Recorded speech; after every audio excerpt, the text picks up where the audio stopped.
ఇవాళ ఇక్కడ చెల్పూర్లో మన బ్లాక్ మెయిలర్ కౌశిక్ రెడ్డి చేసిన ఆరోపణల మీద నిరూపించడానికి అని చెప్పేసి ఇలా ప్రణవ్ బాబు ఆధ్వర్యంలో ఇలా కార్యకర్తలు అందరం ఇక్కడ రావడం జరిగింది.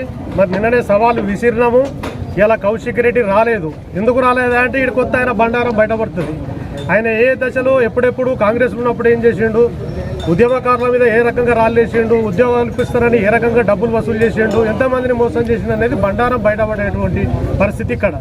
ఇలా కౌశిక్ రెడ్డికి బాగా ఇష్టమైంది ఏంటంటే పబ్లిసిటీ, షోపు టప్పు బిల్డప్ పబ్లిసిటీ. ఆ పబ్లిసిటీ అనే రోగం పట్టుకున్నది.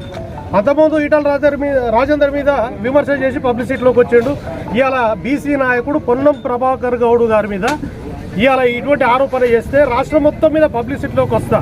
అప్పుడు కేసీఆర్ నన్ను ఏం చేస్తాడంటే కేటీఆర్ పక్కకు తప్పించి ఆయన స్థానం నాకు ఇస్తాడు.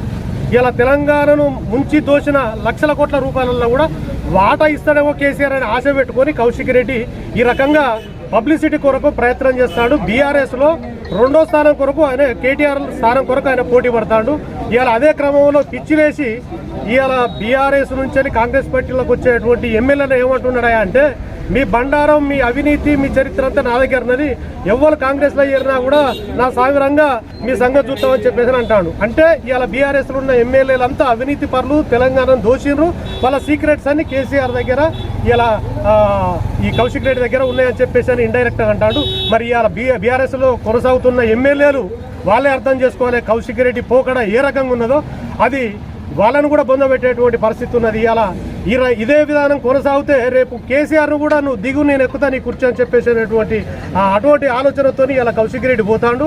ఇది కొన ఊపిరితో ఉన్న బీఆర్ఎస్ పార్టీని ఇంకా పొందబెట్టడానికి ఆడ కౌశిక్ రెడ్డి అలా ఏరి ఇలా ప్రభాకర్ అన్న మీద ఈ రకమైనటువంటి ఆరోపణ చేస్తాడు. ప్రభాకర్ అన్న అనేటువంటి వ్యక్తి ఆయన పుట్టుకతోని బంగారు చెంచాలతో రాలేదు, బంగారంతో రాలేదు, ఆస్తులతో రాలేదు.